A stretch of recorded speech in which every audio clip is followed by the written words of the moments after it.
स्वागत है आप सभी का इस नए वीडियो में। तो इस वीडियो में हम पार्टनरशिप को हम स्टार्ट करेंगे। देखो, पार्टनरशिप मीन्स क्या होता है। देखो, कोई भी एक बिजनेस हो और वो बिजनेस दो पार्टनर कर रहे हो, ठीक है। ये पार्टनर ए और पार्टनर बी, ठीक है। तो इन दोनों में इन्होंने इन्वेस्टमेंट कैसे किया है, ये टाइम कितना स्पेंड कर रहे हैं, ठीक है। तो इसके ऊपर एक क्वेश्चन आते हैं, ठीक है। ये ने इतना इन्वेस्ट किया है, बी ने इतना इन्वेस्ट किया है, तो इनका प्रॉफिट कितना होगा। या फिर बी ने ये 1 साल रहा कंपनी में और ये ने इतना समथिंग अमाउंट इन्वेस्ट किया है, बी 6 मंथ बाद आया, बी ने इतना अमाउंट लगाया है, तो ए बी का प्रॉफिट का रेशो निकालो। तो इसी टाइप के एग्जांपल्स पार्टनरशिप के ऊपर आते हैं। पार्टनरशिप मीन्स जहाँ पे किसी बिजनेस में एक से बढ़कर एक से ज़्यादा जितने भी आदमी आते हैं, मतलब वो बिजनेस पार्टनरशिप में हो गया, ठीक है। तो उस कंडीशन में पार्टनरशिप आ जाती है, तो उसमें प्रॉफिट जो है वो भी डिवाइड होता है, ठीक है। सब कुछ डिवाइड होता है। तो उसी के ऊपर हम एग्जांपल आते हैं पार्टनरशिप के ऊपर। तो देखो, सबसे फर्स्ट हम कंसेप्ट देखते हैं। कंसेप्ट में देखो यहाँ पे कंडीशन से कुछ, तो पार्टनरशिप की देखो एक्टिव एंड स्लीपिंग पार्टनर किसे कहते हैं। देखो, एक बिजनेस है और दो पार्टनर है ए एंड बी। तो इस कंडीशन में एक्टिव पार्टनर क्या होता है। देखो, ये क्या करता है, बिजनेस को चलाता है। देखो, एक्टिव मीन्स ये उस बिजनेस को चलाता है, मतलब खुद रन करता है। और बी मान लो स्लीपिंग है। बी मीन्स क्या करता है, बी कुछ अमाउंट इन्वेस्ट करता है और बिजनेस को देखता भी नहीं है, ठीक है। ए को बोलता है कि तुम ही बिजनेस करो, तुम्हें जो करना है वो करो, खाली प्रॉफिट लाके मुझे दो। तो इस कंडीशन में इनका प्रॉफिट का रेशियो भी अलग अलग होता है, ठीक है। समझ रहे हो, एक्टिव पार्टनर और स्लीपिंग पार्टनर किसे बोलते हैं, समझ रहे हो। एक्टिव मीन्स जो बिजनेस को खुद चलाता है और स्लीपिंग मीन्स खाली इन्वेस्ट करता है और कुछ नहीं, चुपचाप खाली देखता रहता है। जो ए रहता है, जो एक्टिव रहता है, वही बिजनेस को रन करता है, वही बिजनेस को आगे बढ़ाता है, वो सब कुछ करता है। तो ये हो चुका है एक्टिव और स्लीपिंग पार्टनर का, ठीक है। पार्टनरशिप में बस इतने दो ही टर्म्स है। उसके बाद देखो इन्वेस्टमेंट सेम और डिफरेंट। देखो, एक बिजनेस है, ये ने इन्वेस्ट किया मान लो 5 लाख और बी ने भी इन्वेस्ट किया 5 लाख। तो इन दोनों का प्रॉफिट का रेशियो भी सेम रहेगा, टाइम सेम रहेगा, तो प्रॉफिट का रेशियो भी सेम रहेगा। तो ये हो चुका सेम। डिफरेंट मीन्स देखो, ए ने 5 लाख इन्वेस्ट किया और बी ने 15 लाख इन्वेस्ट किया। तो ये हो चुका डिफरेंट इन्वेस्टमेंट। बिजनेस तो एक ही है पर इन्वेस्टमेंट कैसी हो चुकी, डिफरेंट हो चुकी। तो इस केस में प्रॉफिट का रेशियो भी जो है वो डिफरेंट रहता है, समझ गए। उसके बाद देखो टाइम, टाइम सेम और डिफरेंट। देखो, ए ने बिजनेस शुरू किया अकेले ही और बी 6 मंथ बाद आया, तो ए का टाइम क्या है, 12 मंथ हो गया। अगर 1 साल का देखा जाए तो 1 साल में ए बिजनेस में कितने दिन रहा, 12 मंथ। बी तो 6 मंथ बाद आया है, तो बी कितने समय के लिए बिजनेस में रहा, ओनली 6 मंथ के लिए बिजनेस में रहा। तो इस कंडीशन में भी प्रॉफिट का रेशियो अलग अलग होता है। समझ रहे हो आप बात, डिफरेंट और सेम टाइम का। प्रॉफिट तो इसी के ऊपर रहता है, पार्टनरशिप, इन्वेस्टमेंट और टाइम। अगर देखो, पार्टनरशिप दोनों भी एक्टिव है, ठीक है, दोनों भी एक्टिव है, इन्वेस्टमेंट भी सेम है, टाइम भी सेम है, तो प्रॉफिट भी सेम रहेगा, ठीक है। अगर एक पार्टनर एक्टिव है, एक स्लीपिंग है, तो प्रॉफिट डिफरेंट रहेगा। इन्वेस्टमेंट अगर डिफरेंट है तो भी प्रॉफिट डिफरेंट रहेगा। टाइम अगर डिफरेंट है तो प्रॉफिट भी डिफरेंट रहेगा। देखो, इन तीनों में से एक भी चीज़ इसमें से आ गई तो प्रॉफिट डिफरेंट हो जाता है। पार्टनरशिप और टाइम सेम रहेगा, एक्टिव रहेगा, पर इन्वेस्टमेंट डिफरेंट रहेगी तो भी आपका प्रॉफिट डिफरेंट आ जाएगा। तो ये कंडीशन हो गई। मैं उम्मीद करता हूँ कि सब कंडीशन आपको समझ में आ गई, ठीक है। अगर समझ में आ गई है, वीडियो अच्छा लग रहा है तो कमेंट करके भी बता सकते हो। तो ये हो चुकी कुछ कंडीशंस। उसके बाद देखते हैं फॉर्मूला। देखो फॉर्मूला बहुत ही इम्पोर्टेंट है, यहाँ पे एक ही फॉर्मूला है, यही फॉर्मूला आपको ध्यान रखने का है। देखो फॉर्मूला में क्या है, कैपिटल इन्वेस्टमेंट मीन्स उन्होंने जितनी उन्होंने इन्वेस्टमेंट की है, ठीक है, उन्होंने जितनी इन्वेस्टमेंट की है, मतलब ये वाला पॉइंट आ गया। इनटू टाइम, तो देखो ये टाइम यहाँ पे इनटू टाइम, तो टाइम मीन्स क्या होता है, वो जितने मंथ बिजनेस में रहे उसी को हम यहाँ पे वही टाइम यहाँ पे हम कंसिडर करेंगे। क्या बोला मैं, जितने दिन वो बिजनेस में रहे हैं, मतलब मान लो पार्टनर ए पार्टनर बी, जब हम एग्जांपल सॉल्व करेंगे तब आपको ये फॉर्मूला बहुत ही अच्छी तरह से याद रह जाएगा। तो टाइम हो गया यहाँ पे, और प्रॉफिट क्या क्या होता है, ये इसका कैपिटल इन्वेस्टमेंट इनटू टाइम किया तो हमें प्रॉफिट का यहाँ पे रेशियो या फिर प्रॉफिट निकल के आ जाता है, उतना प्रॉफिट होगा। मान लो ये ने भी कुछ इन्वेस्ट किया है, कुछ टाइम दिया है, तो ए का जो भी आएगा समथिंग आएगा। बी के लिए भी सेम हम यही फॉर्मूला यूज़ करेंगे, जो भी आएगा बाद में इसी रेशियो से हम उनका प्रॉफिट बांट देंगे। एग्जाम्पल सॉल्व करेंगे तब आपको अच्छी तरह से समझ में आ जाएगा। तो कंसेप्ट में इतना ही पार्ट था, उसके बाद सीधा हम एग्जाम्पल सॉल्व करने वाले हैं। जब हम एग्जाम्पल सॉल्व करेंगे तो आपको ये बहुत अच्छी तरह से समझ में आ जाएगा। देखो यहाँ पे कंसेप्ट जो भी पार्ट था वो पूरी तरीके से यहाँ पे कंप्लीट हो चुका है। तो चलो देखते हैं एग्जाम्पल, यहाँ पे फर्स्ट एग्जाम्पल। तो देखो यहाँ पे example first, A and B start a business with capital of Rs 2 lakh and Rs 1 lakh। Means देखो यहाँ पे A ने 2 lakhs इन्वेस्ट किए हैं और B ने 1 lakh इन्वेस्ट किए हैं, ठीक है, respectively. They get Rs 60,000 as a profit in the end of the year. मतलब एक ईयर के लास्ट में उनको 60,000 रुपीज़ का प्रॉफिट हुआ है, ठीक है, किसको, ए और बी को। Find the difference of A and B profits. तो हमें क्या फाइंड आउट करने के लिए बताया है, ए और बी के दोनों के प्रॉफिट में कितना डिफरेंस है वो फाइंड आउट करने के लिए बताया है। तो चलो इसको सॉल्व करते हैं। आपको तो फॉर्मूला पता है, capital investment into time is equal to profit है। तो देखो ये का हम निकालते हैं, ए इज इक्वल टू, देखो यहाँ पे इसने 2 लाख की है, इसने 1 लाख किया है, तो मैं इसके भी इतने जीरो काट देता हूँ, इसके भी सेम उतने जीरो काट देता हूँ। तो देखो हमारा यहाँ पे इन्वेस्टमेंट हो जाएगी ए की 2 लाख ही है, यह 2 लाख, जीरो खाली नहीं ले रहा हमें, या फिर जीरो को काट दिया, 2 रुपीज़ भी आप कंसिडर कर सकते हो, ठीक है, 2 लाख ही कंसिडर करेंगे। इनटू टाइम कितना है, 12 ईयर्स है, सॉरी यहाँ पे 12 मंथ मतलब 1 ईयर और eight the end of the year, तो यहाँ पे 1 ईयर के लिए टाइम, ठीक है। तो यहाँ पे हमारा प्रॉफिट निकल के आ जाता है 2, ए का प्रॉफिट 2, बी का हम निकालते हैं। देखो बी का इन्वेस्टमेंट है 1 लाख इंटू 1 ईयर का टाइम है इज इक्वल टू 1। तो देखो यहाँ पे ये रेशियो निकल के आ गया ए का और बी का 2:1। समझ में आ गया, ए का रेशियो बी के साथ 2:1, मतलब टोटल कितना रेशियो है, 3 है। मतलब देखो यहाँ पे 60, यहाँ पे देखो यहाँ पे 60,000 के लिए यहाँ पे कितना रेशियो है, 3 रेशियो है। तो एक रेशियो के लिए कितना आ जाएगा, x इज इक्वल टू एक रेशियो के लिए 20,000 आ जाएगा एक रेशियो के लिए, ठीक है। और देखो इन दोनों में ए और बी में रेशियो में कितना डिफरेंस है, एक ही डिफरेंस है, और एक इज इक्वल टू कितना है, 20,000 है। तो यहाँ पे 20,000 हमारा option number D correct option रहेगा। या फिर आप ऐसा भी निकाल सकते हो, देखो ए का रेशियो 2 है तो ए का कितना प्रॉफिट होगा, 40,000 प्रॉफिट होगा। बी का रेशियो कितना है, 1 है, तो 20,000 इंटू 1, यहाँ पे बी का प्रॉफिट हो जाएगा 20,000। तो 40,000 में से बी का गया 20,000, तो बचता 20,000 ही है, और हमें डिफरेंस ही पूछा है, ए और बी का डिफरेंस पूछा है, तो यहाँ पे 20,000। समझ में आया, एक ही फॉर्मूला है, यही फॉर्मूला है, यही फॉर्मूले से हम सभी एग्जाम्पल सॉल्व करेंगे। तो यहाँ पे ऑप्शन नंबर डी हमारा आंसर आ चुका है। देखते हैं इसका आंसर क्या है। देखो इसका option number D correct answer. Next example देखते हैं।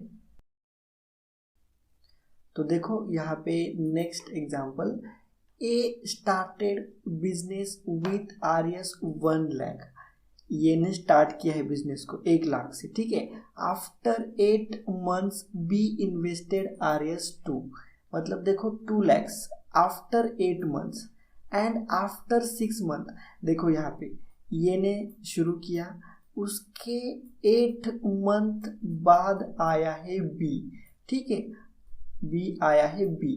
उसके बाद 6 मंथ बाद बी आने के बाद 6 मंथ बाद सी आया है। देखो इसका ए मतलब होता है, ऐसा नहीं है कि बी 8 मंथ बाद आया। मतलब देखो यहाँ पे कुछ स्टूडेंट गलती कहाँ पे करते हैं कि ये सी पहले आया, सी 6 महीने बाद आया, मतलब ये ए के बाद सीधा सी आ गया बिजनेस में और उसके बाद 2 मंथ बाद बी आया, ऐसा मतलब निकालते हैं, पर ऐसा नहीं होता। देखो सबसे फर्स्ट ए ने शुरू किया, उसके 8 मंथ बाद बी आया और उसके 6 मंथ बाद, मतलब सी कब आया, बिजनेस शुरू होने के बाद 14 महीने बाद आया सी, सीधा 14 महीने बाद। 8 + 6 14 मंथ के बाद सी आया, इसका ए मतलब होता है, ठीक है। कंफ्यूज मत होने का, समझ गए। तो ये एक पार्ट था important. 6 month after 6 month C invested as 1 lakh, then find the ratio at the end of 2 years। 2 years means 24 months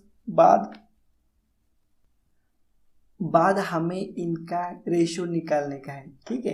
find the ratio at the end of 2 years means profit का रेशियो हमें निकालने का है।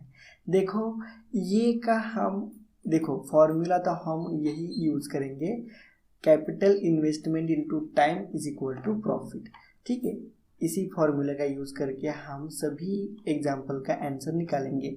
तो देखो यहाँ पे ए इज इक्वल टू इन्वेस्टमेंट कितनी की है, ए ने 1 लाख की है, इनटू आप देखो ये टाइम कितना, टाइम ये total A started business means ए पूरा 2 years पूरा रखा, मतलब 24 मंथ्स वो क्या बिजनेस में है।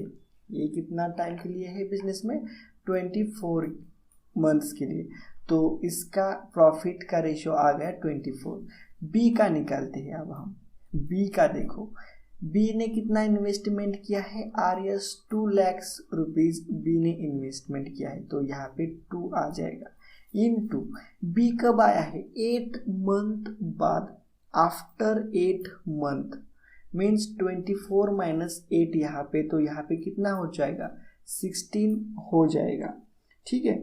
और 16 × 2 यहाँ पे 32 यहाँ पे बी का प्रॉफिट आ जाएगा, ठीक है। उसी प्रकार से सी का निकालते हैं। सी ने कितना इन्वेस्ट किया है, सी ने 1 लाख ही इन्वेस्टमेंट किया है, इनटू सी कब आया है, आफ्टर बी के आने के बाद सी आया है, मतलब ए 8 मंथ प्लस ए 6 मंथ, 8 और 6 14 मंथ्स, और 24 में से 14 गए तो बचता कितना है, 10 मंथ्स। तो सी ओनली 10 मंथ्स ही बिजनेस में था, अगर 2 साल का ओनली बिजनेस है ऐसा हम कंसिडर करते हैं, ठीक है। तो 2 साल में केवल 10 मंथ ही सी उस बिजनेस में अवेलेबल है, तो इस कंडीशन में सी का प्रॉफिट आ जाएगा 10। देखो यहाँ पे ये हमें रेशियो निकल के आ चुका है। तो देखो 24 है क्या ऑप्शन में, 24 नहीं है, हम इसे 2 से डिवाइड करते हैं सभी को। तो देखो यहाँ पे आ जाएगा 12, यहाँ पे आ जाएगा 16, ठीक है, और यहाँ पे आ जाएगा 5। तो 12 as to 16 as to 5 यहाँ पे ऑप्शन नंबर सी में है, तो यहाँ पे option number C correct option रहेगा। समझ गए, एक ही फॉर्मूला है, उसी फॉर्मूला का यूज करके हमने निकाला। ओनली यहाँ पे कंसेप्ट क्या थी, आफ्टर 8 मंथ बाद बी आया और आफ्टर 6 मंथ बाद सी आया है। तो यहाँ पे एग्जाम्पल 2 भी कंप्लीट हो चुका है। नेक्स्ट एग्जाम्पल देखते हैं, एग्जाम्पल 3। देखो यहाँ पे third, 3 men entered into a business for 14 months, 8 months, 7 months. If the ratio of their profit is 5:7:8, then what is the ratio of their investment? ठीक है, तो देखो यहाँ पे थोड़ा उल्टा दिया है, हमें यहाँ पे टाइम दिया है, प्रॉफिट का रेशियो दिया है, हमें यहाँ पे इन्वेस्टमेंट निकालने का है। ठीक है, तो 3 मेंस है, हम ए बी सी कंसिडर करते हैं, ए ठीक है, बी और ये सी। हमें उनकी इन्वेस्टमेंट का रेशियो फाइंड आउट करने का है। हमें फॉर्मूला तो पता है, हमारा फॉर्मूला जो है investment, capital investment into time is equal to profit. ठीक है, तो देखो यहाँ पे इन्वेस्टमेंट हमें निकालनी की है, तो इन्वेस्टमेंट को मैं यहाँ पे एक्स मान लेता हूँ। ठीक है, एक्स मान लेता हूँ, एक्स इंटू हमारा क्या हो जाएगा 14 मंथ्स हो जाएगा is equal to 5, first person का 5 रेशियो दिया है। सेम उसी प्रकार से x into 8 is equal to यहाँ पे 7 हो जाएगा, x into 8 is equal to यहाँ पे क्या हो जाएगा, यहाँ पे 8 मंथ्स है, तो इसको b को यहाँ पे 8 मंथ्स है और इसको 7 मंथ्स है। ठीक है, तो x इज इक्वल टू अब हम निकालेंगे, तो x इज इक्वल टू क्या हो जाएगा 5 डिवाइडेड बाय 14 हो जाएगा। सेम उसी प्रकार से 8 डिवाइडेड बाय यहाँ पे 7 ही है, इसका रेशियो जो भी है, माउस के चल नहीं रहा थोड़ा सा अच्छे से, देखो यहाँ पे 7 दिया है, सेकेंड का रेशियो 7 दिया है और इसका 8 दिया है।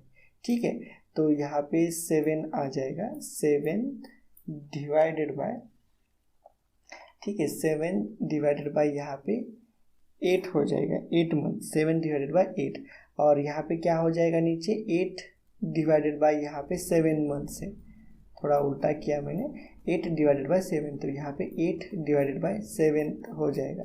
देखो यहाँ पे नीचे 7 है, 8 है और 14 है, तो इन सभी का अगर एलसीएम लिया मैंने 56, ठीक है, 56 अगर एलसीएम लिया तो ये अच्छे से सॉल्व हो जाएगा, क्योंकि पूरा का पूरा फ्रैक्शन में दिया है कंसेप्ट, इसलिए एलसीएम लिया।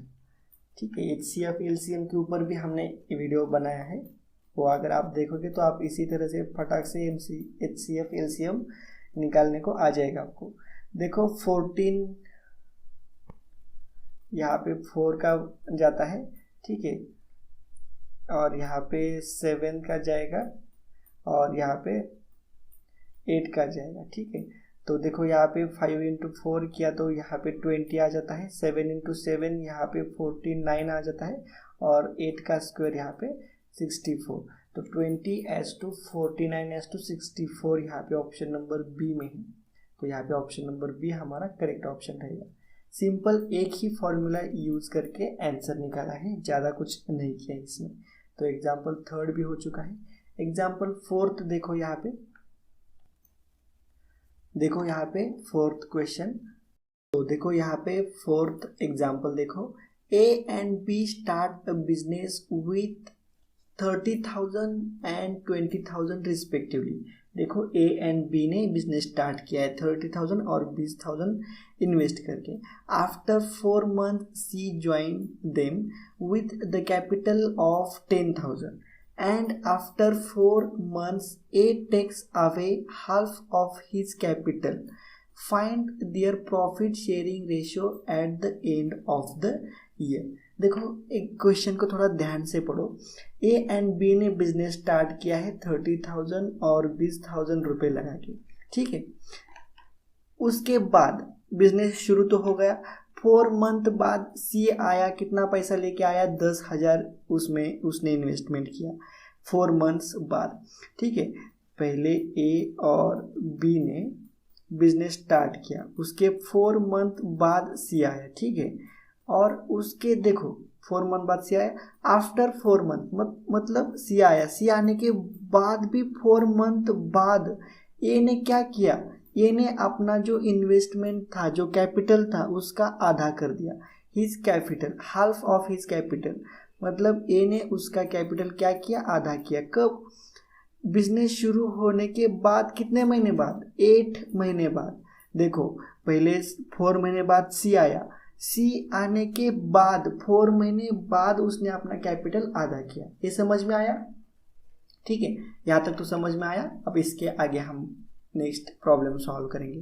देखो हमारा फॉर्मूला एक ही है, हमारा investment into time is equal to profit. तो देखो यहाँ पे सभी ने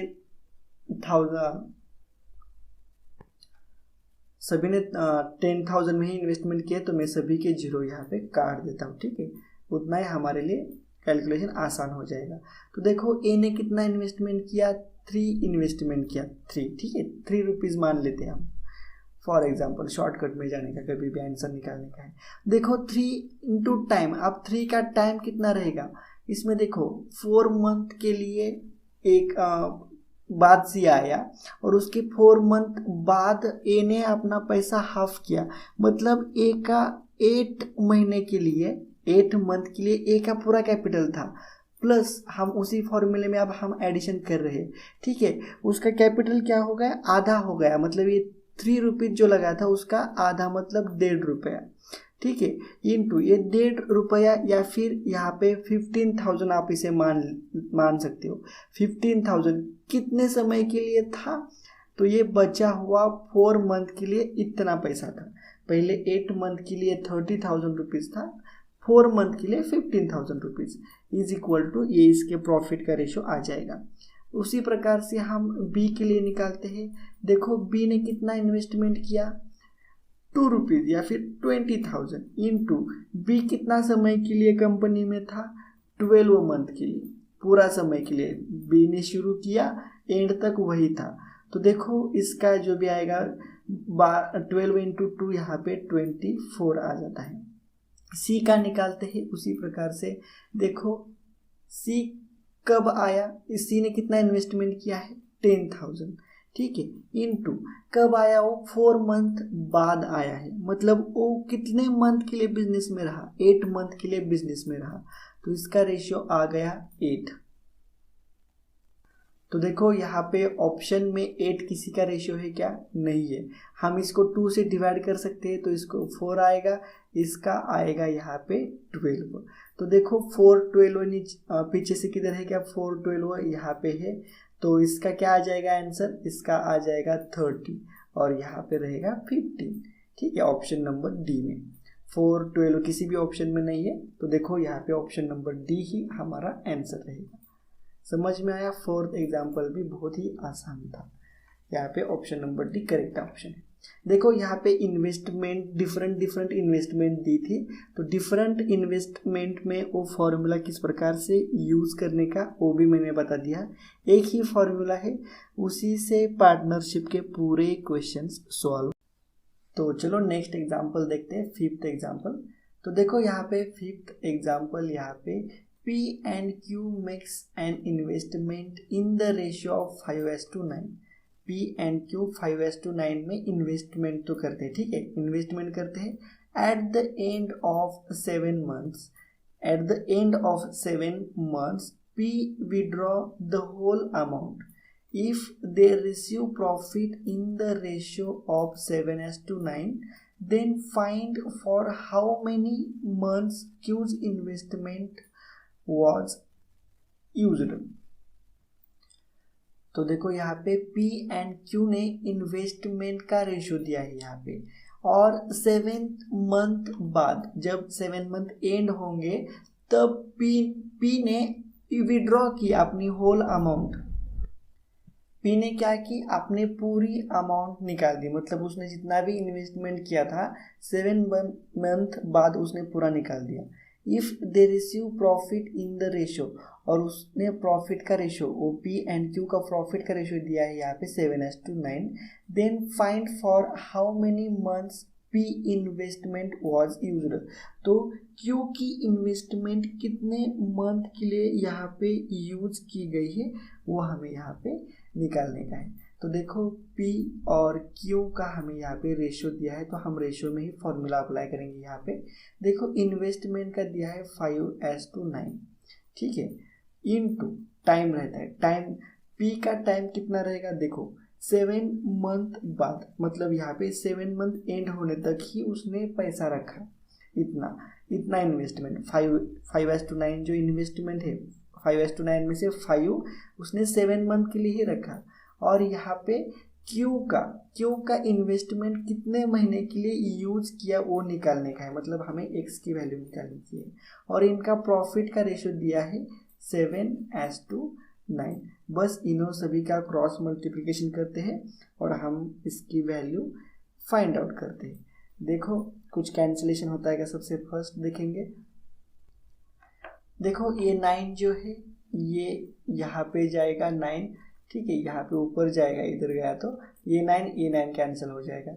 ये 7 जो भी है यहाँ पे ऊपर है, ठीक है, तो यहाँ इधर ये साइड आ जाएगा तो नीचे आ जाएगा, तो ये भी 7 और ये 7 भी कैंसिल हो जाएगा।